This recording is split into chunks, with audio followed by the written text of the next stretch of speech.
75वां अध्याय राजसूय यज्ञ की पूर्ति और दुर्योधन का अपमान। राजा परीक्षित ने पूछा, भगवान अजात शत्रु धर्मराज युधिष्ठिर के राजसूय यज्ञ महोत्सव को देखकर जितने मनुष्य, नरपति, ऋषि, मुनि और देवता आदि आए थे वे सब आनंदित हुए, परंतु दुर्योधन को बड़ा दुख, बड़ी पीड़ा हुई। वह ये बात मैंने आपके मुख से सुनी है। भगवान आप कृपा करके इसका कारण बतलाइए। श्री सुखदेव जी महाराज ने कहा, परीक्षित, तुम्हारे दादा युधिष्ठिर बड़े महात्मा थे। उसके प्रेम संबंध से बंधकर सभी बंधु बांधवों ने राजसूय यज्ञ में विभिन्न सेवा कार्य स्वीकार किया था। भीमसेन भोजनालय की देखरेख करते थे, दुर्योधन कोषाध्यक्ष थे, सहदेव अभ्यागतों के स्वागत सत्कार के नियुक्त थे और नकुल विविध प्रकार की सामग्री एकत्रित करने का काम देखते थे।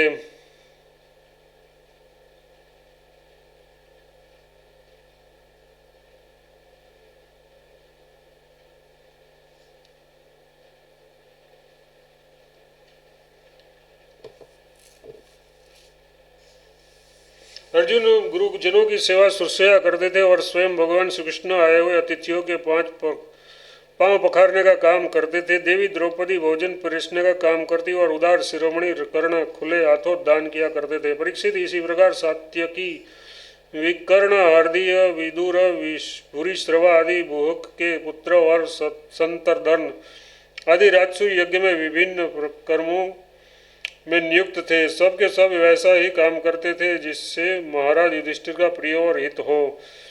परीक्षित, जब ऋत्विज सदस्य और बहुदेव पुरुषों का तथा अपने इष्ट मित्र एवं बंधु बांधवों का सुमधुर वाणी, विविध प्रकार की पूजा सामग्री और दक्षिणा आदि से भलीभांति सत्कार हो चुका तथा शिशुपाल भक्तवत्सल भगवान के चरण में समा गया, तब धर्मराज युधिष्ठिर गंगा जी में यज्ञांत स्नान करने गए। उस समय जब वे अवभृत स्नान करने लगे, तब मृदंग, संग, ढोल, नौबत, नगारे और नरसिंगे आदि तरह तरह के बाजे बजने लगे। नर्तकियां आनंद से झुम कर नाचने लगी। झुंड के झुंड गवैये गाने लगे और वीणा, बांसुरी तथा जांग पखार, झांझ, मंजीरे बजने लगे। उनकी तुमुल ध्वनि और आकाश में गुंज गई। सोने के हार पहने हुए यदु, सृंजय, कंबोज, कुरु, कैके और कौशल देश के नरपति रंग बेरंगी ध्वजा पताकों से युक्त और खूब सजे धजे गजराजों, रथों, घोड़ों और सुसज्जित वीर सैनिकों के साथ महाराज युधिष्ठिर को आगे करके पृथ्वी को कंपाते हुए चल रहे थे। युद्ध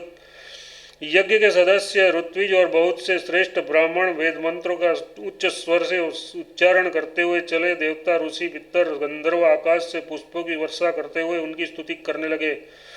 इंद्रप्रस्थ के नर नारी इत्र, फुलेल, पुष्पों के हार, रंग बेरंगी वस्त्रों और बहुमूल्य आभूषणों से सज धज कर एक दूसरे पर जल, तेल, दूध, मक्खन आदि रस डालकर भिगो देते, एक दूसरे के शरीर में लगा देते और इस प्रकार क्रीड़ा करते हुए चलने लगे। वारंगनाएं पुरुषों को तेल, गोरस, सुगंधित जल, हल्दी और गाढ़ी केसर मल देती और पुरुष भी उन्हें उन्हीं की वस्तुओं से सराबोर कर देते। उस समय उस उत्सव को देखने के लिए जैसे उत्तम उत्तम विमान पर चढ़कर आकाश में बहुत सी देवियां आई थी, वैसे ही सैनिकों के द्वारा सुरक्षित इंद्रप्रस्थ की बहुत सी राज महिलाएं भी सुंदर सुंदर पालकियों पर सवार होकर आई थी।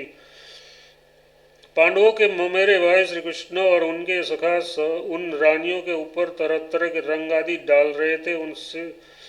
इससे रानियों के मुख लजीली मुस्कुराहट से खिल उठे थे और उनकी बड़ी शोभा होती थी। उन लोगों के रंग आदि डालने से रानियों के वस्त्र भीग गए थे। इससे उसके शरीर के अंग प्रत्यंग, वक्षस्थल, जंघा और कटिभाग कुछ कुछ दिख से रहे थे। वे भी पिचकारी और पात्रों में रंग भर भर कर अपने देवरों और उनसे सखाओं पर उड़ेल रही थी। प्रेम भरी उत्सुकता के कारण उनकी चोटियों और जूड़ों के बंध ढीले पड़ गए थे तथा उनमें गूथे हुए फूल गिरते जा रहे थे। परीक्षित, उनका ये रुचिर और पवित्र व्यवहार देखकर मलिन अंतःकरण वाले पुरुषों का चित्त चंचल हो उठता था, काम मोहित हो जाता था। चक्रवर्ती राजा युधिष्ठिर द्रौपदी आदि रानियों के साथ सुंदर घोड़ों से युक्त एवं सोने के हारों से सुसज्जित रथ पर सवार होकर ऐसे शोभायमान हो रहे थे मानो स्वयं राजसूय यज्ञ प्रयाज आदि कार्यों के लिए प्रयाज आदि क्रियाओं के साथ मूर्तिमान होकर प्रकट हो गया हो। ऋत्विजों की पत्नी संयान एक प्रकार का यज्ञ कर्म तथा यज्ञांत स्नान संबंधी कर्म कराकर द्रौपदी के साथ सम्राट युधिष्ठिर को आचमन करवाया और इसके बाद गंगा स्नान। उस समय मनुष्यों की दुदुम्बियों के साथ ही देवताओं की दुदुम्बियाँ भी बजने लगी। बड़े बड़े देवता, ऋषि मुनि, पितर और मनुष्य पुष्पों की वर्षा करने लगे। महाराज युधिष्ठिर के स्नान कर लेने के बाद सभी वर्णों एवं आश्रमों के लोगों ने गंगा जी में स्नान किया, क्योंकि इस स्नान से बड़े से बड़ा महापापी भी अपने पाप राशि से तत्काल मुक्त हो जाता है। तदनंतर धर्मराज युधिष्ठिर ने नई रेशमी धोती और दुपट्टा धारण किया और तथा विविध प्रकार के आभूषणों से अपने को सजा लिया। फिर ऋत्विज सदस्य ब्राह्मण आदि को वस्त्राभूषण दे देकर उनकी पूजा की। महाराज युधिष्ठिर भक्तवत्सल भगवत परायण थे। उन्हें सब में भगवान के ही दर्शन होते, इसलिए वे भाई बंधु, कुटुंबी, नरपति, इष्ट मित्र, हितैषी और सभी लोगों की बार बार पूजा करते। उस समय सभी लोग जड़ाऊ, कुंडल, पुष्पों के हार, पगड़ी,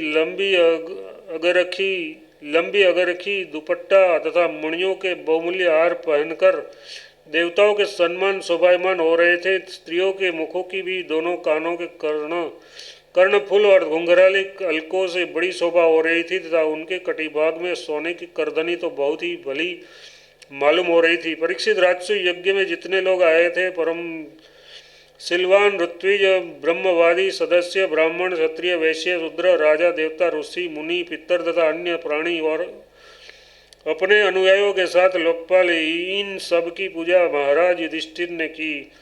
इसके बाद वे लोग धर्मराज से अनुमति लेकर अपने अपने निवास स्थान को चले गए। परीक्षित, जैसे मनुष्य अमृतपान करते करते कभी तृप्त नहीं हो सकता, वैसे ही सब लोग भगवत भक्त राजसी युधिष्ठिर के राजसूय महायज्ञ की प्रशंसा करते करते तृप्त न होते थे। इसके बाद धर्मराज युधिष्ठिर ने बड़े प्रेम से अपने हितैषी, सुहृद संबंधियों, भाई बंधु और भगवान श्री कृष्ण को भी रोक लिया, क्योंकि उन्हें उनके विछोह की कल्पना से ही बड़ा दुख होता था। परीक्षित, भगवान श्री कृष्ण ने यदुवंशी वीर सांब आदि को द्वारकापुरी भेज दिया और स्वयं राजा युधिष्ठिर की अभिलाषा पूर्ण करने के लिए, उन्हें आनंद देने के लिए वहीं रह गए। इस प्रकार धर्मनंदन भगवान महाराज युधिष्ठिर मनोरथ के महान समुद्र को, जिसे पार करना अत्यंत कठिन है, भगवान श्री कृष्ण की कृपा से अनायास ही पार कर गए और उनकी सारी चिंता मिट गई।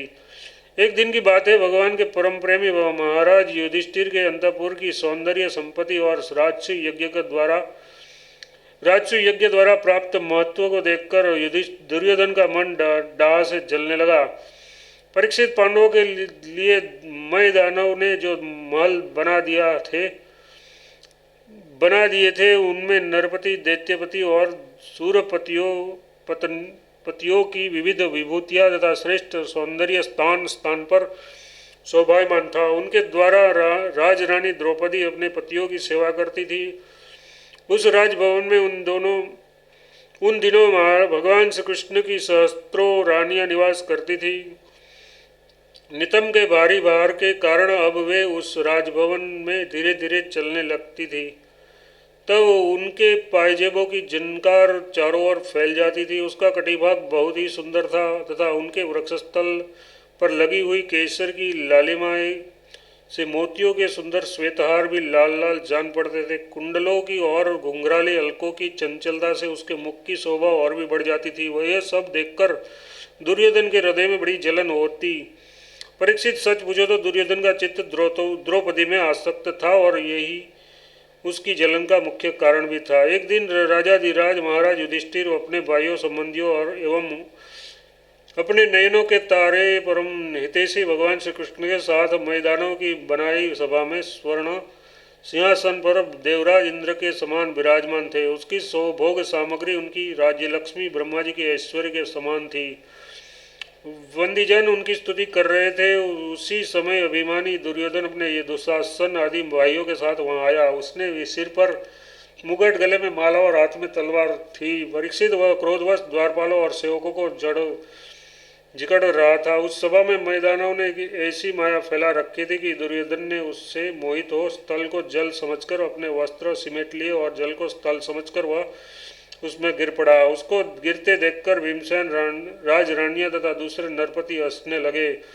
यद्यपि युधिष्ठिर उन्हें ऐसा करने से रोक रहे थे, परंतु प्यारे परीक्षित, उन्हें इशारे से श्री कृष्ण का अनुमोदन प्राप्त हो चुका था। इससे दुर्योधन लज्जित हो गया, उसका रोम रोम क्रोध से जलने लगा। अब वह अपना मुंह लटकाकर चुपचाप सभा भवन से निकलकर हस्तिनापुर चला गया। इस घटना को देखकर सत्पुरुषों में हाहाकार मच गया और धर्मराज युधिष्ठिर का मन भी कुछ खिन्न सा हो गया। परीक्षित ये सब होने पर भी हमारा भगवान श्री कृष्ण चुप थे। उनकी इच्छा थी कि किसी प्रकार पृथ्वी का भार उतर जाए, और सच पूछो तो उन्हीं की दृष्टि से दुर्योधन को वह भ्रम हुआ था। परीक्षित, तुमने मुझसे ये पूछा था कि उस महान राजसु यज्ञ में दुर्योधन को डाह क्यों हुआ, जलन क्यों हुई, सो वह सब मैंने तुमसे बता दिया।